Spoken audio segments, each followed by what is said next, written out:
Hello, I'm going to talk about stack operations in the CPU. So when we run a program, uh, we put some values, we put some variables in the stack, and I'm going to talk about how we do it. Okay, but before starting that, I'm going to talk about the CPU. So CPU is the brain of the computer. Okay, so it does all of the calculations. So we have arithmetic logic unit there, the shiftings, rotations, comparisons, checks. In other words, everything is done in the CPU. And also, CPUs have many registers which help it which help the CPU to keep track of the execution of things. Okay, so some variables can be kept in the CPU so that those will be modified, changed, added, subtracted, whatever. So in x86 architecture, some of these registers are, for example, EAX, EBX, ECX, EDX. These are general purpose registers. We also have other registers as well, like EBP, base pointer, ESP, stack pointer, EIP, instruction pointer, and these are all going to be used in our calculation, in our stack operations, okay, when we start explaining. And also, we have um, the memory, as you know. So memory is actually, as the name suggests, it is the place where a computer keeps the data while CPU does the executions. You can call it as the random access memory, RAM, in your PCs, okay? So obviously some part of this memory is used as stack memory. So some part of that will be used as stack memory. Some part of that will be assigned to heap. Okay, some part will be used as the heap memory, which is the allocations are done during runtime. For the stack, the allocations are done during the compile time, of course. And some part of this memory is used to keep the programs, which we call as the texts. Okay. And also, this is memory, by the way, the green one. And on the left, you'll see CPU, and I put the registers in the CPU in order to demonstrate how things go on in this operations. So I'm going to start with a very simple example, okay, and try to write a pseudo assembly code. Let's say in our C code, writing C code is good. It's a high level programming language, but the computers, they work with machine codes, right? So you need to translate from C code to the machine code, and in the middle you can think that there is the assembly code. So we can go from C code to the assembly code, and from assembly code to the machine code in an easy way. So let's say in our C code, we want to do such an operation. J is J plus K. So we are going to add J to K and update this value of J with the new value. So an example corresponding assembly code can be something like that. So we want to load EAX general purpose register uh, um, Okay, a sample pseudocode assembly code can be something like that. We are going to load register A with the value of J, and then we are going to load register B with the value of K. Then we are going to sum the A register and B register. We are going to add these two registers and put the value in not EBX but EAX.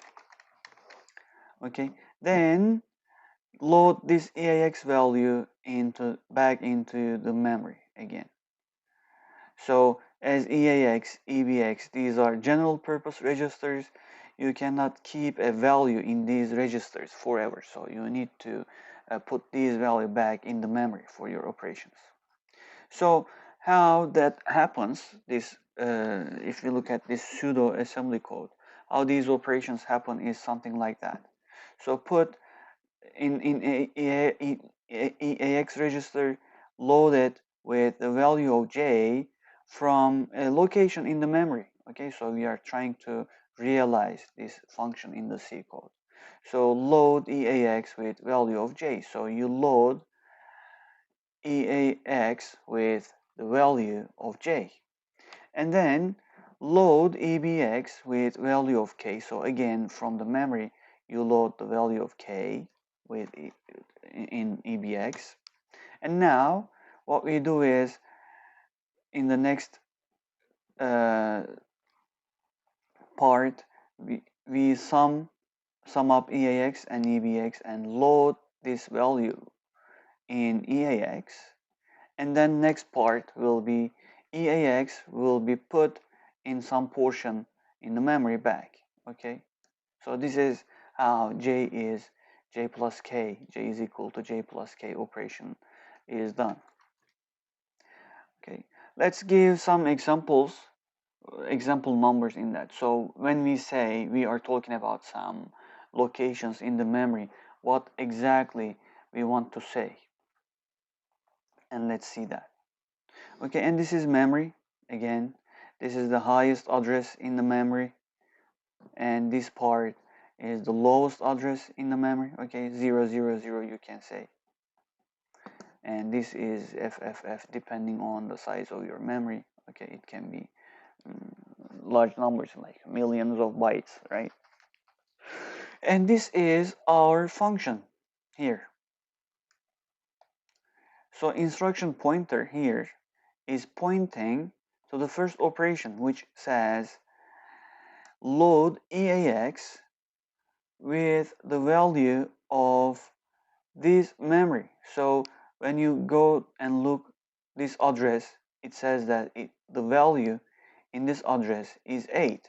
So this will be loaded in the EAX register. So this instruction is done. As you see, instruction pointer is now showing 125th location here. And as this is done, now instruction pointer will be incremented automatically. So now instruction pointer here, as you see, is pointing to the next location in our function, 126. And in this 126th location, our instruction tells that load EBX with the value that 1663 shows. And here 1663 shows the value 25. So we are going to load 25 in EBX. And as this instruction is done, let's move to the next instruction. In this instruction, which shows 127th location, right, in the memory, and 127th location in the memory tells us that you should add up EAX and EBX and put it in EAX. So then, as you see, we update the value of EAX with 25 plus 8, and this instruction is also done.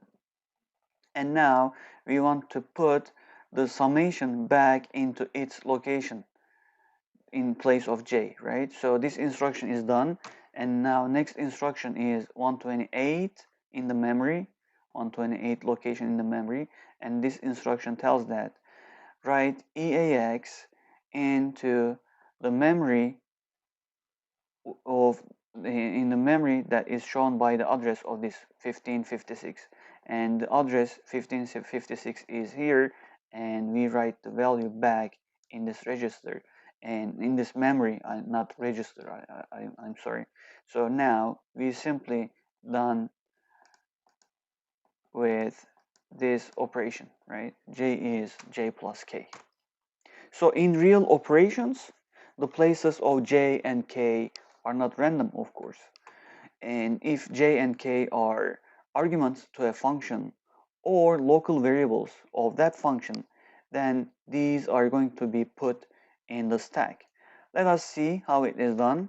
So let's say we have a foo function, and we define J and K as local integer variables, and at some place in the function we see that J is J plus K. So how this is done in foo? So now assume that foo function is called from the main function, and now let's see how the memory is going to look like. So when we are in main function, let's say our instruction pointer is now pointing to this address 1667. Okay, so it means the CPU is going to load from this address the instruction from this address in, and it's going to execute it. Okay, so again, assume that when the instruction pointer was pointing memory address 1667, a call to foo occurs. Okay, so now we need to update ourselves, and we need to get ready to run foo function. So in order to execute the instructions of the function foo, instruction pointer has to point foo, right? So this instruction pointer needs to change to foo, and we are going to see how it changes. And when we finish our job in foo, we must come back to the place where we left main. Okay, so we need to remember when at what point we left the main function. Okay, and we are going to see how we remember that one. On the other hand, when we call foo function, we also need to load or push the variables that are going to be used by the foo function, and these are going to be pushed in the stack. Now, the stack pointer helps us while pushing the variables in the stack. There are many variables to push in the stack, but for the completeness of this scheme right now, this example, I'm going to show how local variables j and k are pushed to the stack. And also, the size of these variables may not be real in that case, maybe 2 bytes, 1 bytes, okay? But if you're using in real operations, of course, if you're using an integer, it's going to be 4 bytes. If you're using a character, it's going to be 1 byte, right? Maybe you have a character array of 100 bytes, right? So you can study on that on your own. But now I'm going to give a really simple example to show how memory operations are done. So don't think that these operations are like 2 byte, really 2 byte, 1 byte. Don't think about those things, okay? Just watch, how the memory is changing. So just before jumping to foo, as you see, we are still showing main function, as you see, okay? We are still in main. So our active stack frame is main stack frame. So we are still showing this uh, as the active frame, and our base pointer, as you see, and let me show you, base pointer is pointing to the top of the main stack frame, and stack pointer is showing the next available empty space. Okay, stack pointer is showing the next available empty space, and this is our instruction pointer, which is going to fetch the instructions.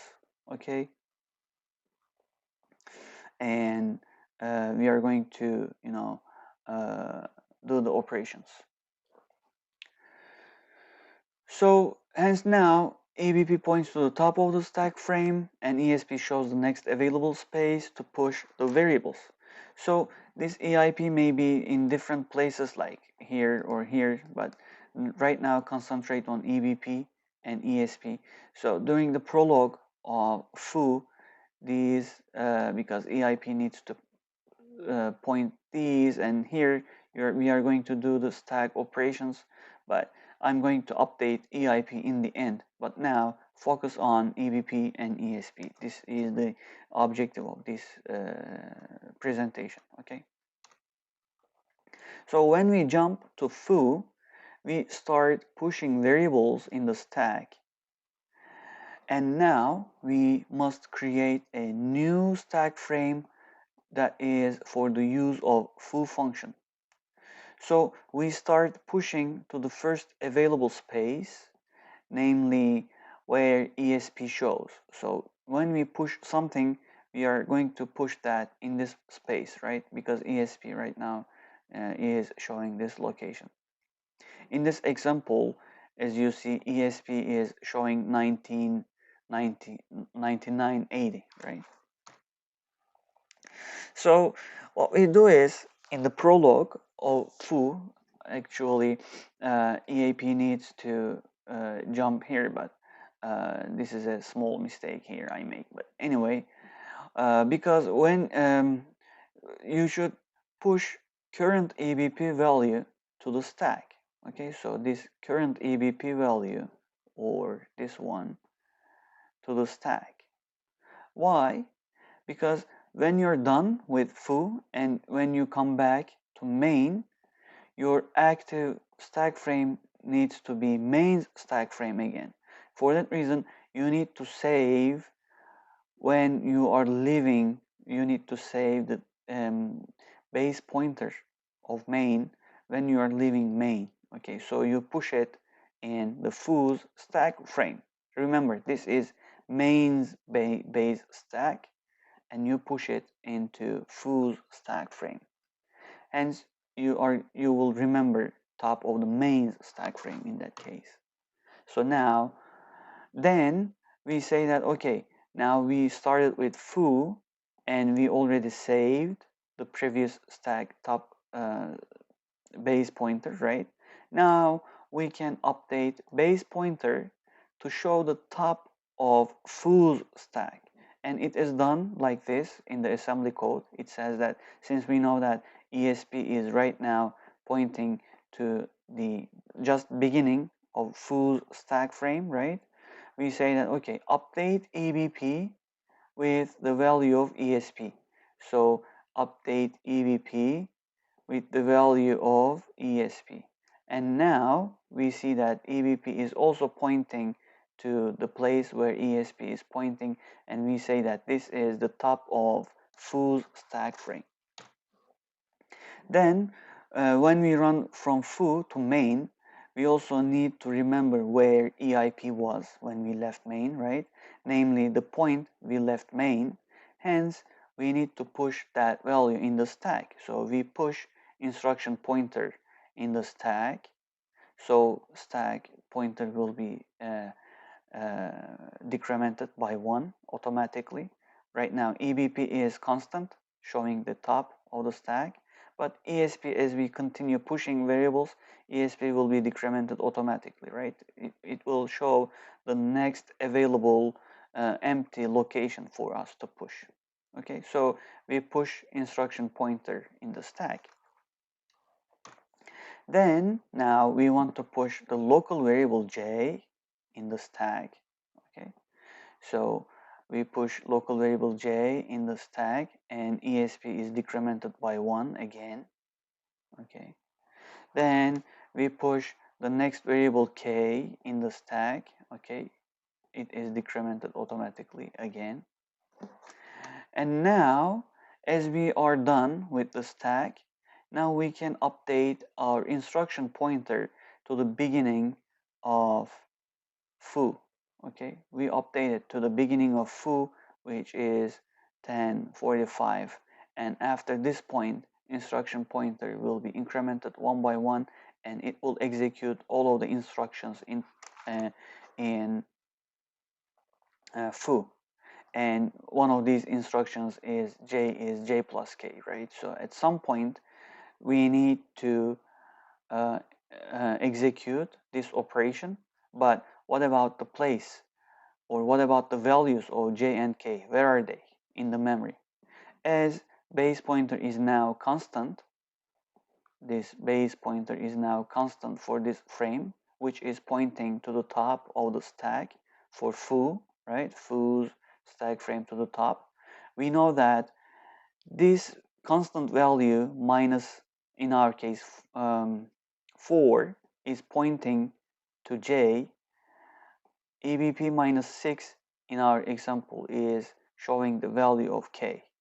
Okay, so now you can say that EAX is going to be loaded with base pointer minus 4, and EBX is going to be loaded by EBP minus 6. So it is actually J is loaded into A register, K is loaded into B register. Then you can add them up, and then you can write EAX. Yeah, you are going to add them up, and then you are going to load the value in EAX into EBP minus 4. So the operations we do, right? So when you're done with with foo, meaning that when instruction pointer is pointing the end of this foo, now you're going to return. So when you start returning, now you can update base pointer with this value so that your base pointer again will point to the mains top, mains stack frames top point, right? And you can update the instruction pointer to this value, and this was the point where you left the main function, right? And you will continue the operation from that point on. So this is how stack frame is used, okay? And that's a small, explanation how we are successful. So in the stack smashing attack, what we do is we update the return instruction pointer. So if you change this to a place where a harmful code is written, so instead of jumping here, your code may jump somewhere else, and you can start an attack from that point, okay? And in return to libc, you also update uh, the base pointer value in order to um, create a successful attack again, okay? And thank you.